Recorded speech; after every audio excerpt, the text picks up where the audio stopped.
Welcome to the Getting Into Good Trouble podcast, where we make it our mission to challenge, question, and inspire you to do the same. We're your hosts, Hudson, Reese, Carter, and Dylan. and today we'll be talking about the China-Taiwan conflict. Right now, China is sending their military into the strait between China and Taiwan, and in retaliation, Taiwan is sending their military out there as well. is there anything the U.S. needs to worry about the issue? Well, the U.S. particularly doesn't have to worry about anything, but right now they are trying to keep relations with Taiwan close and also build on with China.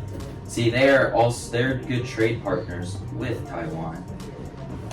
And you know a little bit more about the trades. Is there anything else you can tell us about there? The U.S., the main thing that they're worried about from the issue is that the semiconductor industry is mainly in Taiwan, and if something happens between Taiwan and China, then the U.S. won't have things like chips that go in computers, phones, a bunch of things that you need for like electronic stability in the U.S. And the thing that's also scary is China is Taiwan's number one like import. And so if something happens between the two, a lot of stuff will like slow down in Taiwan and prices will rise for the rest of the world, which won't be very good. Yeah. And building on with the electronic part, since Taiwan is producing most of the world's chips and all that stuff, since the United States is putting tariffs on most of those products, it's getting harder for the United States to get it for cheaper, which puts on more stuff for the Taiwan to bring chips there. But also, Taiwan is giving chips to China, which starts making a market for chips in the United States because a lot of the world's chips goes to China, which has a cheaper market and a lot more stuff going on there. Yeah. So Carter, what's going on with what's currently happening between the two places? So right now, China has like I said earlier, their military is out in the strait between Taiwan and China, and Taiwan is afraid of that because they believe that they're independent. So they're sending their military out, and they have outposts kind of on the coast, and they're watching with radar with military aircraft because Chinese aircraft have been going into their airspace recently, which is not great. It's causing a big military threat and national security threat, and that's basically what's happening right now. Hudson, what's going on with like the history behind the issue, or like with the independence? So how it got to this point was actually all the way back in the 1930s, before World War II. China was in the middle of a civil war between the nationalists and the communists. And they eventually truced to fight the Japanese in the middle of World War II. But then, once World War II ended, they went back to fighting each other. After a lot of years of bloody conflict, the communists succeeded and drove the nationalists out of mainland China, where they set up a new government on Taiwan. So basically, Taiwan still claims that it's actually the legitimate government of all of China, but China doesn't even recognize that Taiwan is a real place. And so basically what China is doing now to make sure that, to kind of literally wipe Taiwan off the map is they're threatening big companies and industries with sanctions if they don't say, for example, if you were taking a Delta flight to Taiwan, if you didn't say it's going to China, then you would be in trouble and you could face sanctions from the Chinese government. Especially again, Taiwan's like Hong Kong. The problem why China is so afraid of Taiwan is because Taiwan has democracy, which kind of represents the good part of what China could be, and how like civilization there could be for China. And it's kind of the same thing with Hong Kong. China's trying to minimize their government because they're afraid that it could get out of hand and show the good side of what China could be.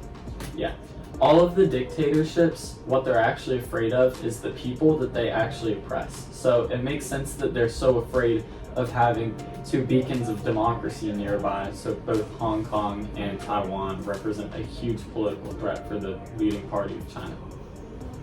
I've seen that there's like protests going on about the issue, especially like in Taiwan, and I was wondering if any of y'all knew like if the protests were being more violent, or like if anything else has happened with like the protesters' point of view.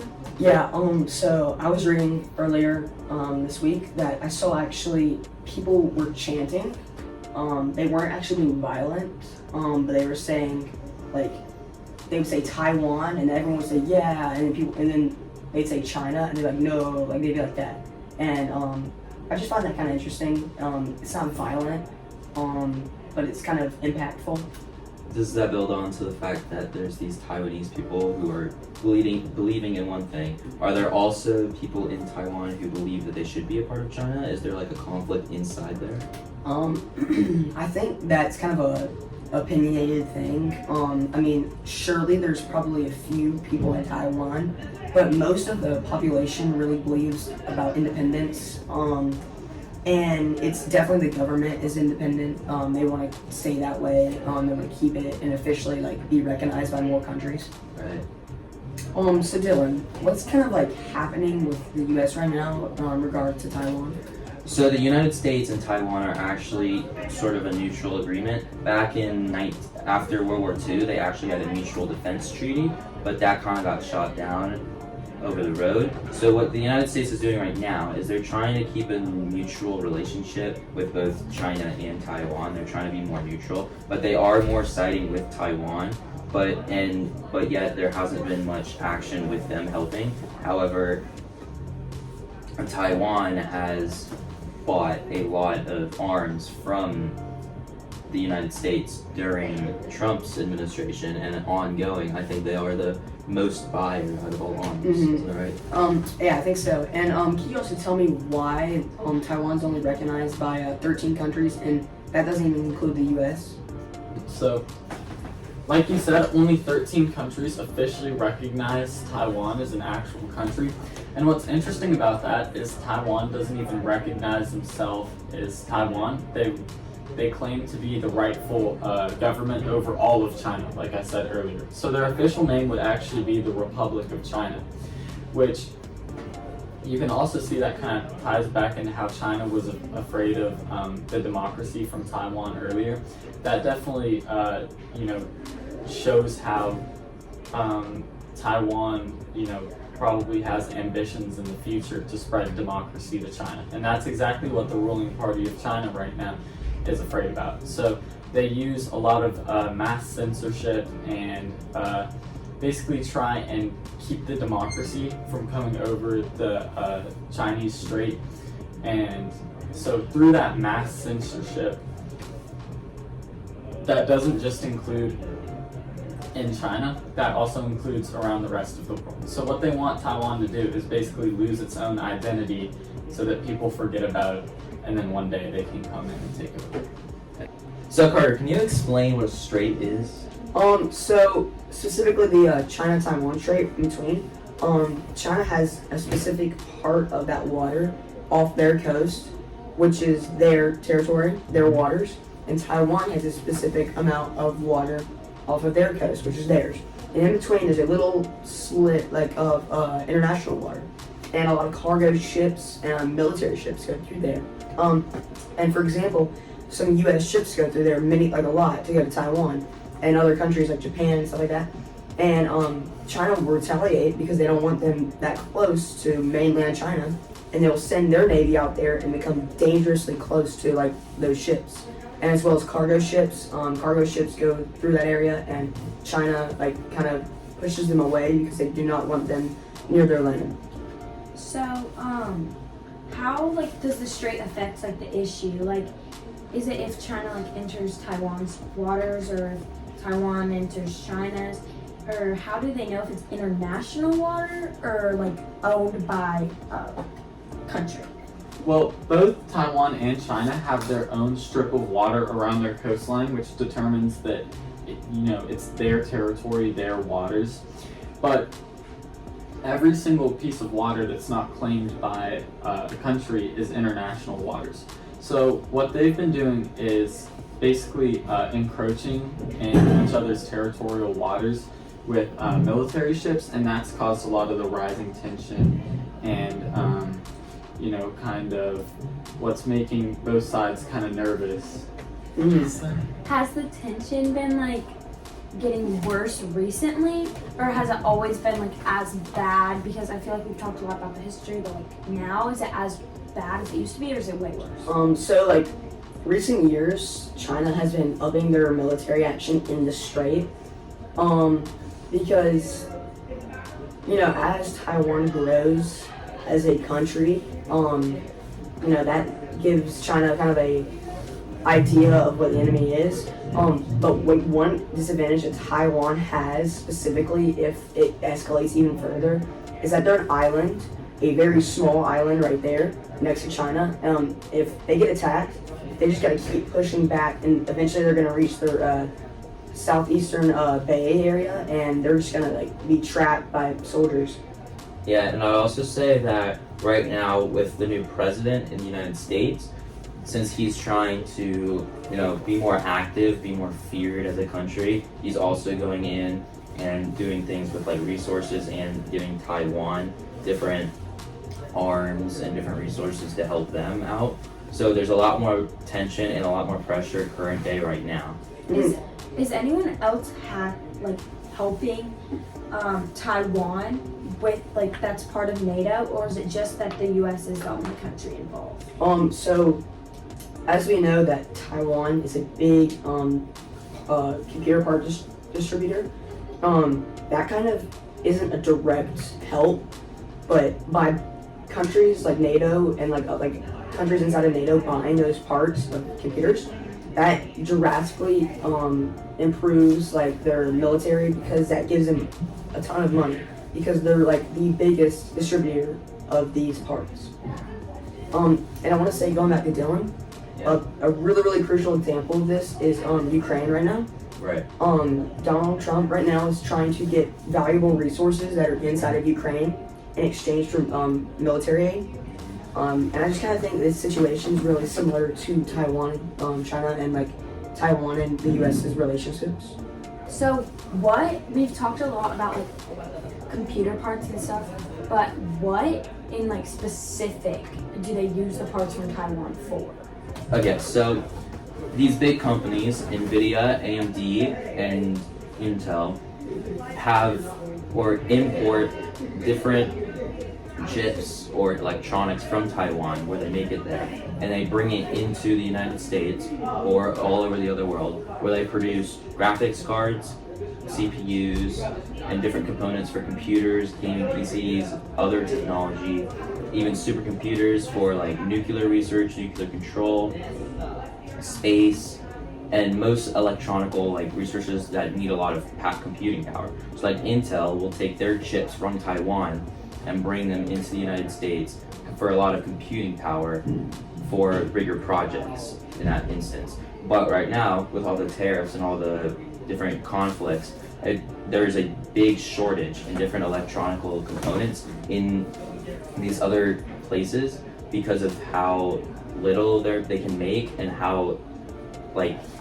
specific it is to make these different electronical parts, and how expensive it is to now export it or import it from Taiwan's exports. So a really big thing that you're talking about is the GPUs, the graphics cards, CPUs and stuff. They aren't just for recreational use like gaming and stuff. Yeah. They are used to manage crypto mining, even Amazon. Those are just big companies, and without that, all these big companies in the U.S. would crash, and the market would go down, everything would just drop. And without these cheap parts for these GPUs and CPUs and other parts, we wouldn't have what we have for the U.S. right now. It's worth mentioning too that if Taiwan and its industry were seized by China, that would create a really big monopoly for China as well in computer chips, and that could lead to a ton of unforeseen circumstances, because obviously America and China are huge economic rivals and huge political rivals as well. And if they seized the leading manufacturer of all of those important technology pieces, they could run up the prices, make it more difficult to get, and just basically have a huge detriment on our economy, especially because so much of our daily lives we rely on these things without even knowing it. Especially if China has this market, especially the big companies in Taiwan, their technology will improve so much, and it'll be like a very big security threat for the United States and other NATO members, because if their technology advances, they come close to us pretty much, and by all these parts that they have, they improve their computers that they have to control like radar and all these things. So as we like dig deeper into the ideas and like the topic in general, I feel like we've like very like much like stabilized that a main thing, like of course, like if China and Taiwan, their conflict becomes like physical or anything like that, that affects those two countries, but I feel like the rest of the world is like affected by something that seems like unconnected to like an issue between two countries, which is the trade market. And so I was like thinking, like if them two like did like if the conflict got worse, would any other military step in, like that's like what's the word, like not friends but allies with Taiwan? Well, Taiwan doesn't really have many. I wouldn't say that Taiwan has enemies and allies regarding like a World War III, but if China were to step in and take more military action, I'm sure, just like what's happening with Ukraine and Russia, other countries would, their citizens would help out and drive them. Yeah, and like I think like the U.S. would definitely maybe aid them. But there wouldn't. Yeah. With aid is a good point, but I don't think that they wouldn't bring their military into the equation, because if that happens, war happens. Yeah, and we're kind of like a neutral country. We're trying we're trying to stay out of war and kind of keep peace in the world. So I agree with you. I don't think they would go and send our military and troops out there. Thank you for listening to Getting Into Good Trouble podcast. We hope that you learned something new about the Taiwan and China conflict throughout this episode. See ya. See ya. Bye bye. Oh my.